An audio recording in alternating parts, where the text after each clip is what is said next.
bahwa malaikat wajib diketahui ada 10. Sementara malaikat Jibril tugasnya menyampaikan wahyu kepada Nabi. Sedangkan baginda Rasulullah sudah wafat. Jadi sekarang apalah kerja Jibril itu Pak Ustadz?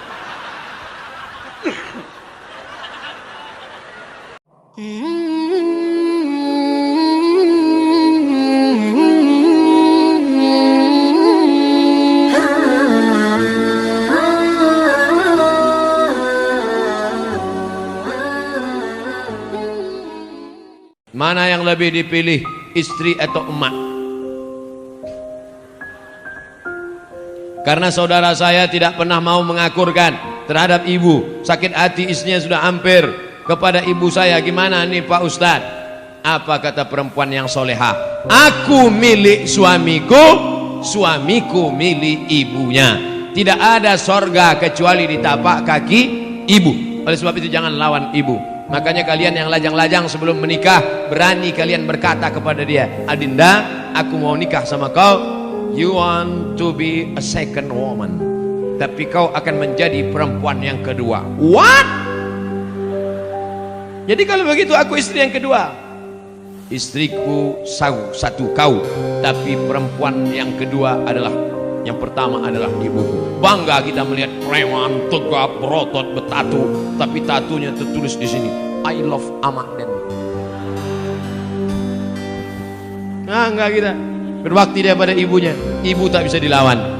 Ibu tidak bisa dilawan. Jurus menghadapi ibu 3. Diam, diam, diam. Apapun kata dia, diam. Jangan kau lawan. Karena umurnya tak lama, malaikat maut sudah dekat. Jangan sampai ketika dia mati, disitulah kau baru menangis mencakar dinding. Allah, pandai-pandai tanya kepada alim ulama, tokoh masyarakat, pandai kepada tanya. Ini banyak nih hadir di antara kita bapak-bapak yang sudah lama berumah tangga, yang jam terbangnya, mereka ini pilot-pilot Sukhoi yang jam terbangnya sudah 5.000 jam ke atas.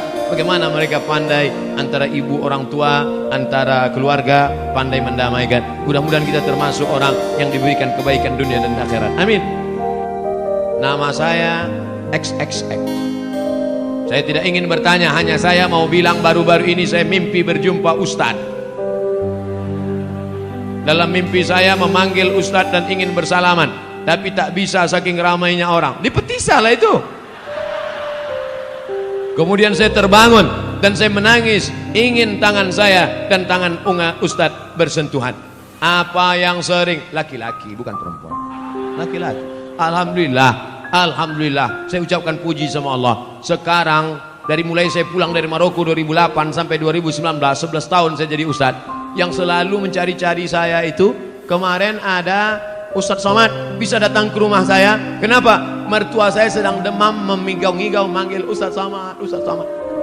Tak lama sudah itu datang pula orang ke kampus, Ustadz Somad, ini ada anak kecil umur 5 tahun sakit, memanggil-manggil Ustadz, bawa besok ke kampus. Datang, saya peluk, saya sapu kepalanya. Alhamdulillah sampai sekarang yang menangis-nangis ini 2 aja, nenek-nenek, anak-anak. Anak gadis belum ada lagi. Apa yang sering kau tengok, apa yang sering kau dengar, apa yang sering kau tonton, apa yang sering kau pikirkan, apa yang sering kau renungkan, itulah yang akan kau bawa waktu nanti tidur dan sakaratul maut. Biasanya jamaah-jamaah yang selalu mimpi itu, mimpi sama Habib, mimpi sama Nabi, maka dia selalu sebelum tidur itu dia ingat-ingat, dia pikir-pikir, berjumpa. Waktu saya 2 tahun yang lalu ceramah di Jakarta, datanglah seorang jamaah, Ustadz Somad, saya melihat Ustadz dikelilingi oleh Habib-Habib, keturunan-keturunan Nabi. Apa arti mimpi saya itu Ustadz? Mimpi antum itu berarti dakwah saya ini benar mengikut sunnah Nabi Muhammad SAW. Karena saya dikelilingi oleh para habaib. Seminggu setelah itu, tanpa direncanakan, disitulah saya berjumpa dengan Habib Umar bin Hafiz. Allah Ta'ala mempertemukan. Ternyata Ustadz tak melihat dalam mimpi, tapi jamaah melihat. Hati jamaah jauh lebih bersih dari suci daripada Ustadz Abdul Somad. Antena dia bersih, antena Abdul Somad masih kotor lagi. Kadang masih marah menengok buli-buli caci maki. Jamaah tak ada marah-marah. Orang bukan dia yang diejek. Masjid pusat pasar, masjid yang ada waktu zuhur dan asar, maghrib, apakah sah sholat Jumatnya Pak Ustadz? Ada sholat Jumat di sini? Ada sholat Jumat? Sholat Jumat jangankan di masjid, di tanah lapang pun sah. Kalau di tanah lapang sah, di ballroom sah, di convention hall sah, apalagi di misalnya, tapi bukan di Medan. Kalau di Medan jangan sholat kalian di tanah lapang, masjid banyak berserak-serak. Kuliah misalnya ke Inggris, kuliah ke Belanda, kuliah ke tempat minoritas, tiba-tiba tak ada di situ tempat, berkumpul di convention hall, di gedung, maka sholat Jumat hukumnya sah. Tapi kalau sudah masjid dilaksanakan sholat Jumat, jangan sampai kosong dari azan dan sholat berjamaah 5 waktu, subuh, zuhur, asar, maghrib, isya. Kalau sampai di situ tidak dilaksanakan sholat berjamaah, istahwadat alaihimus syayatin, maka satu negeri itu diganggu, dikacau setan. Mudah-mudahan kita selamat dari meninggalkan sholat berjamaah. Orang tua saya sebelum meninggal ingin berkurban, telah dibayar uangnya pada panitia, tapi sebelum Idul Adha beliau meninggal.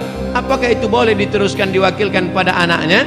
Maka kalau orang tua ada berpesan, nanti kalau aku meninggal atau dia masih hidup dia berpesan, maka tetap dilanjutkan walaupun sudah meninggal dunia. Orang tua hidup berpesan, sebelum sampai hari kurban meninggal, teruskan. Orang tua masih hidup berpesan, kalau aku mati nanti buatkan kurban, teruskan. Dagingnya tidak boleh dimakan ahli waris, karena wasiatnya untuk umat Islam. Ahli waris tak dapat, karena dulu kata dia ini wasiatnya untuk orang lain.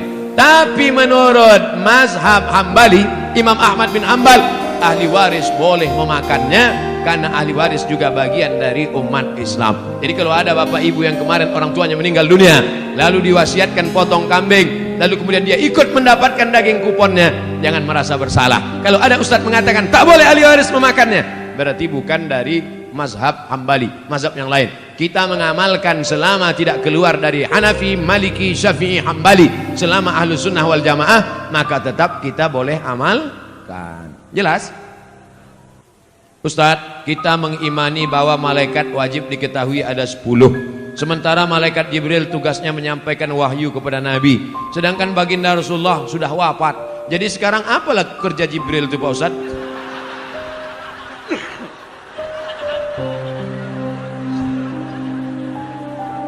Jibril, Mikail, Israfil, Israel malaikat maut, kiraman katibin, raqib aktid, mungkar nakir, Malik Ridwan.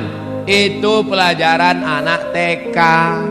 Sekarang saya sebutkan, innalillahi malaikatan, Allah punya malaikat. Malaikat itu kerjanya yatufuna alal ar, malaikat berkeliling di atas muka bumi. Kalau malaikat menengok ada majelis zikir, dipanggilnya malaikat-malaikat yang lain, halumu ila hajatikum, mari kemari.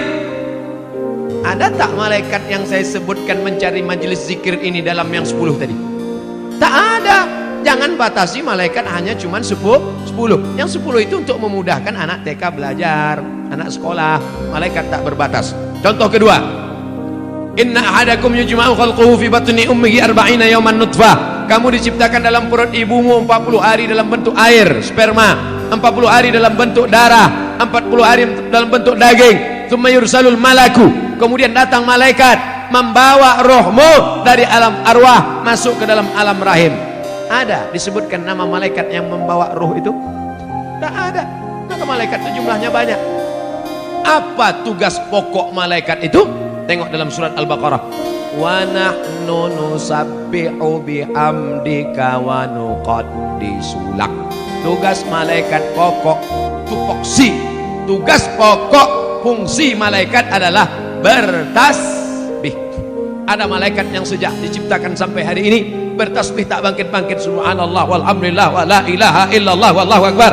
Ada malaikat 70.000 malaikat masuk setiap hari, dikeliling, mengelilingi Ka'bah di bawah, di atas itu namanya wal baitil ma'mur, rumah yang dimakmurkan.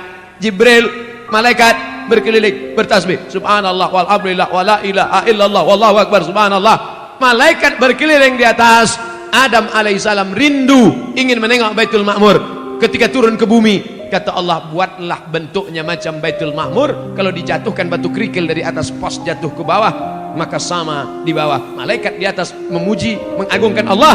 manusia pun di bawah sama. Subhanallah walhamdulillah wala ilaha illallah wallahu akbar. Makanya kalau mau sama ucapan kita dengan ucapan malaikat, mesti banyak-banyak bertasbih. Jadi apalah tugas Jibril sekarang? Balik ke tugas pokok, mengagungkan, mensucikan, bertasbih, memuliakan Allah. Subhanallah walhamdulillah wala ilaha illallah wallahu akbar wala haula wala quwwata illa billahil aliyyil azim. Bapak Ibu sambil jaga toko pagi, belum ada orang lewat, belum ada orang jualan, belum ada orang membeli, buka tasbih subhanallah walhamdulillah. Tapi kalau ada orang nawar dijawab, ya belum terjawab. Pak, ini berapa harga pokoknya? Subhanallah walhamdulillah wala ilaha illallah. Banyak-banyak bertasbih di toko, menghilangkan santet, sihir dan guna-guna. Boleh jadi ada orang benci, tak suka. Bagaimana supaya toko kita itu supaya tak laku? Orang lewat macam lewat di kuburan. Kata dukun, ambil air orang mati, nanti siramkan. Akhirnya orang lewat di toko kita, yang ditengoknya bukan pakaian, malah dibacanya doa ziarah kubur. Assalamualaikum ya ahlal kubur. Bagaimana caranya supaya toko ini mati? Kau ambillah tulang pukang. Sebagaimana pukang itu malu menengok orang, begitu pula lah yang punya toko itu malu menengok pembeli, akhirnya tutup mata saja. Maka guna-guna ini pagi, sebelum pagi awal masuk membuka, baca Fatihah sekali, Qul huwallah 3 kali, Qul bil falaq sekali, Qul bin nas sekali, ayat kursi sekali. Habis itu barulah isi dengan tasbih. Ingat, Fatihah sekali, Qul huwallah 3 kali, Qul bil falaq sekali, Qul bin nas sekali, Fatihah sekali, Qul huwallah 3 kali, Qul bil falaq sekali, Qul bin nas sekali, ayat kursi sekali. Pagi-pagi pas pertama masuk. Mudah-mudahan Allah Ta'ala jauhkan dari santet, dari sihir, dari guna-guna dan lain sebagainya. Karena sampai hari ini masih banyak pengikut www hantu